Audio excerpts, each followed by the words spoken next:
Good morning, everybody. Good morning. Thank you for coming together to talk about being apart. This is an obvious moral that I'm going to end up with today, so I'm just going to say where I'm going to end up.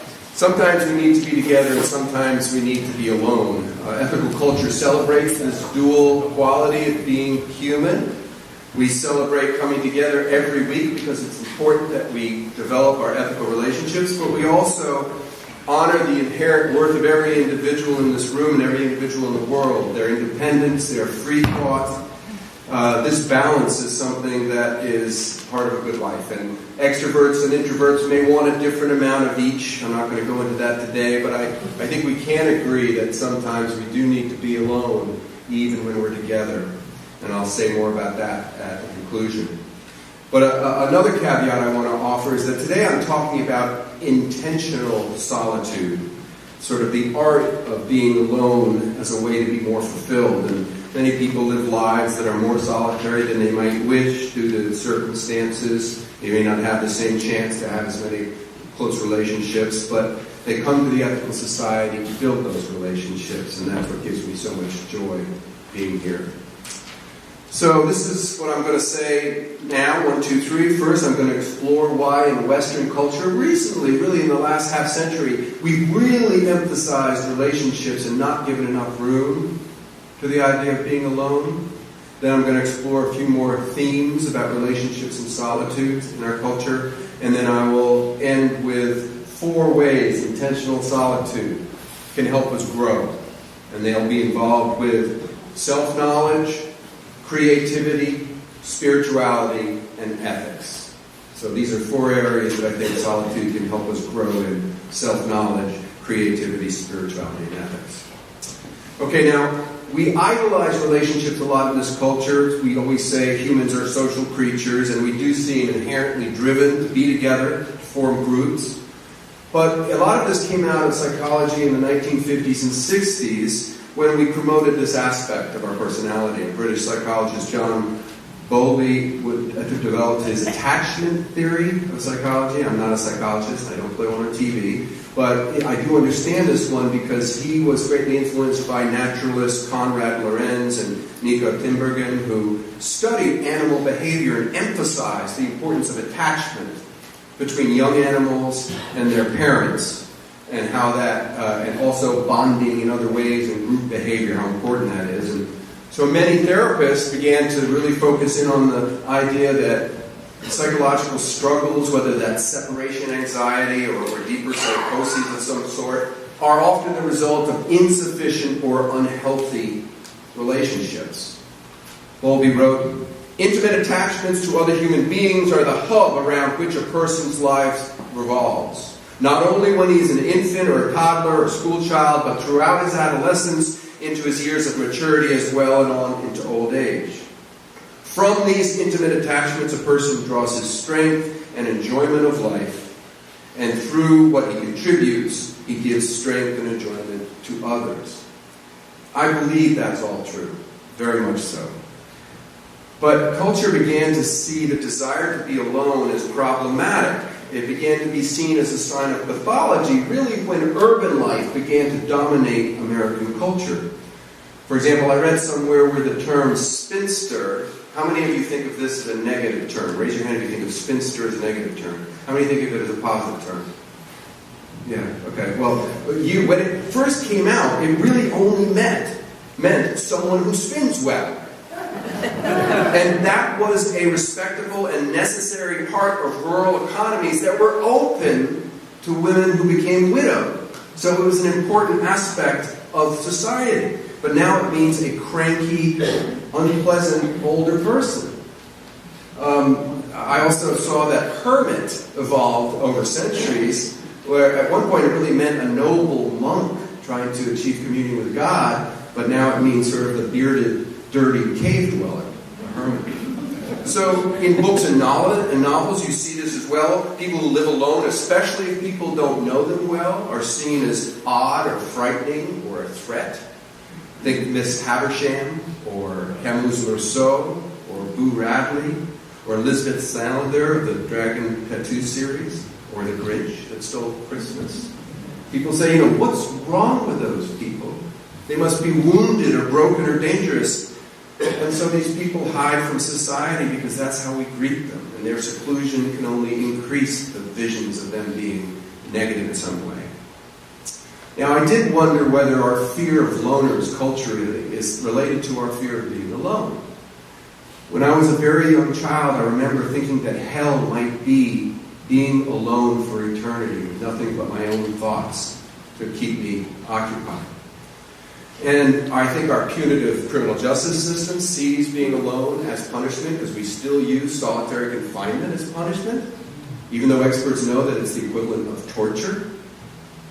Even just the audio version of solitary confinement, enforced silence, can be very unpleasant. Charles Dickens said that the enforced silence that he witnessed at Eastern State Penitentiary when he took a tour was, quote, immeasurably worse than any torture of the body. So I thought of my childhood hell when I first read the Pensées by Pascal, because he wrote of the terrible empty silence of existence. And it made me wonder whether this is simply because we're not used to being alone. We're not used to silence. Pascal said, all of humanity's problems stem from man's inability to sit quietly in a room alone. So I think those that struggle with silence and being alone don't do it very often. I mean, most of the time I don't embrace silence or solitude. When I jump in the car, first thing I do, click on the radio, hear the NPR highlights, go home, get ready to make dinner, turn on the radio for some music. We're always filling the silence in our space with activity. When I go to a coffee shop here and try to do some work and somebody's talking next to me, what do? I put in my earplugs and blast some classical music so I can concentrate on my writing. So we just add noise on top of noise. A New York Times writer, Gal Beckerman, says that this is part of American life. He said, quote, ours is a noisy country. We've been rebellious, insolent shouters since the beginning. We've invented freak shows and circuses and casinos. Talk too loud. Our public spaces honk and whistle at us. We believe ourselves stars just awaiting the stage. We're a people, Walt Whitman crooned, singing with open mouths and strong, melodious songs. When I was reading that, I thought about Thomas Merton. Many of you may have read him, a theologian. And he wrote about the noise of modern life, the noise of slogans, or the repetition of cliches, the amplified noise of beasts. Now, the idea that there are beasts in us is one of the reasons why Eastern State began their new reform of criminal justice, supposedly to make it more humane, because they believed that silence and being solitary could lead to moral rejuvenation. This was some of the thinking behind Benjamin Rush's that consulted with them. And Eastern State opened in 1929, and it so emphasized silence and being away, it was like a monastery in some ways, right at the beginning. The carts that would push the meals from cell to cell had the wheels wrapped in leather, so they wouldn't make any noise. And the prison guards wore socks on their feet to muffle their steps. And the inmates were kept in separate cells because they didn't want them to talk and jabber. They wanted them to pray silently. And it failed horribly due to the fact that they just started to add in more and more people into that prison until the point that there was full of loud noises all the time. In fact, Jane Brox, who wrote a book entitled Silence, estimated that the approximately 80,000 people still in solitary confinement are subject to, quote, near constant screaming, banging, and shouting. So I don't know which is worse, to be in silence in solitude or to be in solitary confinement and hearing this noise 24 hours a day.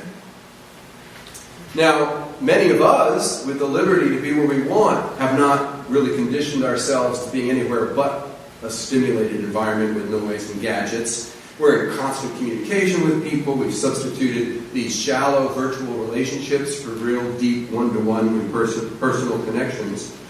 And despite all of that, we can still feel very alone in the middle of that beehive of activity. It's not uncommon, in fact, to find some of the loneliest people living in the middle of crowded cities. It reminds me of Eleanor Rigby, that song.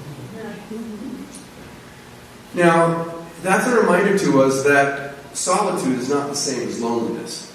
It's different. Thoreau, in his classic American Ode to Being Alone, separated himself from society to become self-reliant and look inside, but he never seems lonely. He seemed to have mastered this art of solitude. So although we're social creatures, there are times we just want to get away. Sometimes people drive us crazy. Occasionally. Sartre said, hell is other people. Times columnist Beckerman says, he goes so far as to say that in our national DNA is a desire to disappear. Interesting. Akiko Bush wrote a book, How to Disappear, Notes on Invisibility in the Age of Transparency. And Akiko says that becoming invisible can have meaning and power. And she points to the Arctic fox and the Indonesian crab as two animals that hide in plain sight using camouflage. And she says that many people do that as well. She says invisibility is a strategy for attracting a mate, protecting a home, habitat, hunting, defense. So maybe we can be alone in the middle of the crowds. But Thoreau went to his pond, Jack Kerouac went to the road, Christopher McCandless, the protagonist of Into the Wilderness, if you've read it, and Carol Strayed's author of Wild, they both chose the wilderness as a place to be alone. Anthony Storr's new book, Solitude, A Return to the Self, that touches on observations of one psychologist, Daniel Winnicott, who saw a need to balance the emphasis on relationships being the end-all during the 50s, and he recommended that we develop the capacity to be alone. He wrote, it's probably true to say that in psychoanalytic literature, more has been written on the fear of being alone, or the wish to be alone, than on the ability to be alone. Also, a considerable amount of work has been done on the withdrawn state, he writes, a defensive organization implying an expectation of persecution. It would seem to me that a discussion of the positive aspects of the capacity to be alone is overdue. And I felt very close to Storr's analysis there.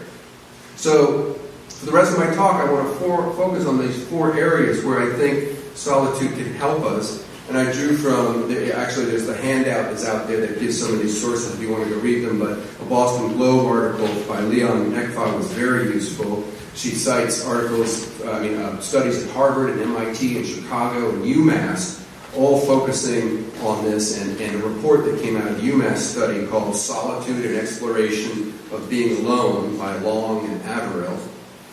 And they all show a host of ways that solitude can be beneficial, but I'm just going to focus on these four. So, know thyself. That was what was encrypted over the temple to Apollo at Delphi. Enhancing self-knowledge has long been a fundamental part of Western education, and as a parent, I tried to foster in my children an ability to understand themselves and an ability to accept themselves. As a part of that, I tried to help them avoid the tendency to feel like they always had to be doing something. So my wife and I did not cave in to their request for Xbox or Nintendo, so they always went to their friends for that house. But I do think they would complain about being bored at times. But I think that boredom can be a great stimulus to introspection. If you're not looking here, you might look within. And it relates to Buddhist wisdom that focuses not on always doing, but try just being in a way. One writer emphasized that it's important to let boredom take you where it wants to, so you can deal with whatever it is that's really going on in your sense of self.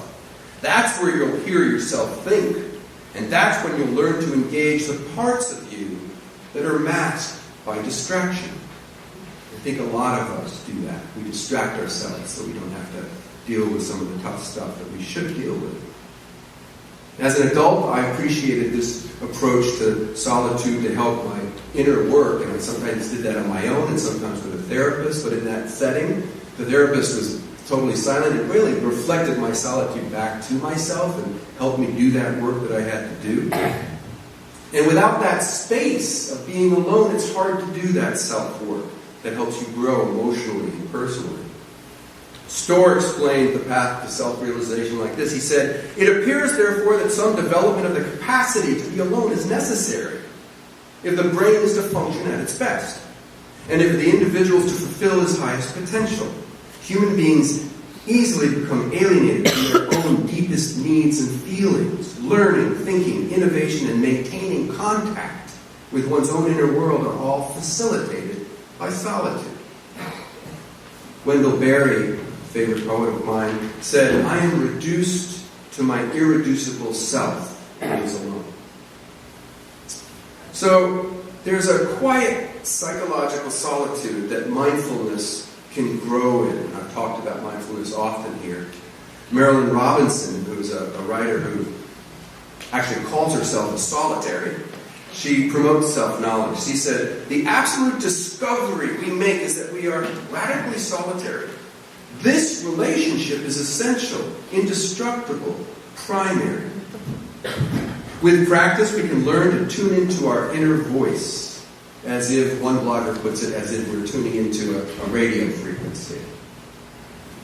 And I think that those of you who meditate know that when you take that one deep breath, you bring yourself back inside. So, like self-knowledge, I think creativity can be generated by solitude. They both involve introspection. They're both squeezed out quite often by external stimulus. I mean, sensation has sort of eclipsed imagination for many people in this world. We're not working inside on what's amazing. We're just dazzled. Shadows on the cave, perhaps. So I think our imagination is atrophied as a people to a degree.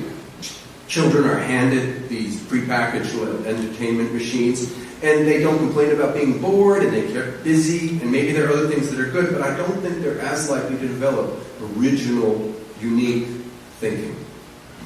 I think being bored can facilitate that. It can push you to be creative. Boredom can make you play make-believe, or create games, or do art. And sometimes necessity is the mother of invention. There's nothing to do. But then the next moment they figured something out. So I think young minds in particular have to be given space to become more creative. Organizational behaviorists, when they study the workplace, say quite often, when people all say, "Here's a problem, let's figure it out," and they all start to talk at once, they don't come to the same good solutions as if they took time away to think on their own, and then they bring it back to the group and then brainstorm. And that's backed up by a lot of people in businesses. Bethany Burham suggests reasons for this. One reason, they believe that perhaps people rely too much on each other when they start brainstorming right away. It's called social loafing. The rest of the people will do it. But I think more likely is the fact that being together can be distracting. We spend a lot of time reading social cues and dealing with the interpersonal relationships, so we don't necessarily have that space to flourish creatively. And scientists knew this. Isaac Newton wasn't in a crowded academic lecture hall when he discovered gravity. He was out under a tree, supposedly. Nice story. But Einstein did take walks on the beach to clear his head of the chatter. Nikola Tesla wrote, "The mind is sharper and keener in seclusion and uninterrupted solitude." One Nobel Prize winner from 1906 said, "O comforting solitude, how favorable art thou to original thoughts." And certainly writers and artists create better quite often. Storr points out Beethoven and Kafka as solitary geniuses. Montag said, "We must preserve a little back shop, all of our own, entirely free, wherein to establish our true liberty and principal retreat and solitude." And Emily Dickinson said something similar. She said she had a little back shop for her. She wrote, "The soul selects her own society, then shuts the door." The surrealist Louise Bourgeois dubbed solitude the supreme fertilizer of creative work. I like that one. And she must have had a lot of fertilizer. She did art until she was 99 years old. And another favorite poet who just passed away, Mary Oliver, was well known, like Einstein, to walk through the woods to write her poem. So artists, scientists, children, I think, can be very creative sometimes just by being left alone. Like self-knowledge and creativity, I think spirituality flourishes in solitude. And that was true for Emerson, who was the So the founder basically of the Transcendental Movement and a sort of an icon to many liberal religions in this country. And he said that it is in solitude, looking within, that you could discover the whole universe.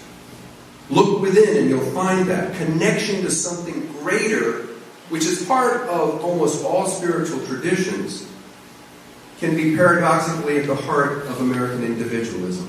And that is a paradox. Emerson wrote, "In all of my lectures, I have taught one doctrine, the infinitude of private man." Psychologist Jung had a similar respect for what he said was the mini cosmos within. And my mentor, Joe Schumann, wrote quite a bit on Jung, and he said that Jung believed that the capacity to be alone was vital for any therapeutic work. Thomas Merton, again searching for communion with God, said, "I had entered into a solitude that was an impregnable fortress, and the silence that enfolded me spoke to me and spoke louder and more eloquently than any voice." Now, I've already touched a little bit on another theme in American culture, and that is that solitude is often found in nature. And in an article in Nature, in his book Nature, Emerson talks about this, and this gets a little weird, so follow me on this. In the woods is perpetual youth. There I feel nothing can befall me in life, no disgrace, no calamity which nature cannot repair. Standing on the bare ground, my head bathed in the blithe air and uplifted into infinite space, all mean egotism vanishes. I become a transparent eyeball. I am nothing. I see all. The currents of the universal being circulate through me. The greatest delight which the fields and woods minister is the suggestion of the occult relation between man and the vegetable. I am no longer alone and unacknowledged. They nod to me, and I to them. Now we can all have different takes on parts of that, but you see how much being alone in nature meant. Beckerman at the Times connects that to the Hudson River School. You may know some of the artwork of people like Thomas Cole and Bairdstadt that paints these massive canvases of sky and water and mountains, and then a little human being down at the bottom, enwrapped in this wilderness. Lone witnesses, being out in this grandness. It reminds me of some of the few times I've been on the top of a mountain, and I feel like the silence is almost amplified by the hush of the wind. You can hear the wind, but it feels so silent for miles. Or when you go out after a heavy snow, and there's that frozen silence that almost you can sink into. At times like that, I think we disappear into the wilderness. Beckerman says that this is an American ideal, the purposeful melting away of individuality to attain some higher awareness or to join the collective. In that space, I think, can grow humility when we see ourselves as this tiny speck in this incredible universe. And humility is a big part of spirituality as well. Now, Kiko Bush writes about how when she goes scuba diving, she feels that aloneness in nature. This floating in this water where the fish don't pay any attention to you. She said that it makes life slow down, suspends in time, outside the rhythm of the ordinary, but underwater, that's how things really are. So this theme of getting outside of time, outside of all of life, so to discover it again is part of this being alone. A final area is this area that I think is most important to this place, and that's ethics. And I think it's related to these other ways. It works similarly. A few months ago, I spoke here about conscience, and I said often we don't connect with our conscience because we're so busy running around doing stuff. It's harder to see what's right and what's wrong when we're so busy. Gandhi said that we have this still small voice within, but when we're really busy, we don't always hear it. So maybe getting away from the chaos, we can practice listening to that voice. And maybe we can practice a little self-care that maybe make us a little bit more compassionate to others. When you're so busy in social interaction, you don't always necessarily act compassionate. You can get compassion fatigue. Adam Watts, a Harvard psychology department faculty member, suggests that time alone can make us be more empathetic and more open to others. Beckerman points out that when we have those little moments of time by ourselves in the shower or out jogging or something, we should relish them. He says we take these pauses, these moments of exhalation for granted, but we should clutch them close. They are our armor against the onslaught. Now, maybe that's overstating social interaction as an onslaught, but some people feel that way, that they're just constantly attacked by having to interact all the time. Thoreau certainly thought that, and it was a little bit of the old adage, absence can make the heart grow fonder. So listen to how he describes this from, by the way, a particularly privileged position. But there's a lot of truth in this. He says, society is commonly too cheap. We meet at very short intervals, not having had time to acquire any new value for each other. We meet at meals 3 times a day and give each other a new taste of that musty old cheese we are. We have had to agree on a certain set of rules called etiquette and politeness to make this frequent meeting tolerable and that we not come into open war. We meet at the post office, at the sociable, about the fireside every night. We live thick and are in each other's way and stumble over one another, and I think that thus we lose some respect for one another. Certainly less frequency would suffice for all important and hearty communications. Consider the girls in a factory, never alone, hardly in their dreams. It would be better if there were but one inhabitant to a square mile, as where I live. Now, obviously, most of us don't have the privilege of having a 1 mile square escape on Walden Pond, so we have to take best of this. But he was privileged enough to get a sense of how to use solitude for his life. A retreat to contemplate, but he was close to social interaction as well. He gets to be alone, but not lonely. And that's the very simple conclusion that I want to leave us with today, is that we need to be together, and we also need to be alone. Beckerman admits that most of us, it's a challenge. You can't yo-yo back in and out of solitude and being together. And he says we have to live with this paradox, and introverts and extroverts have different balances. But I do think that we all need sociability, and we all need time alone. We need this healthy balance. And what I hope for you, whether you're a member or a guest today, is I hope that when you are here, you feel that you can be in touch with who you are alone. And when you are alone, you can carry your relationships with you. Because I think when both of those aspects are respected and nurtured, you will live the best life that you can live. Thank you very much.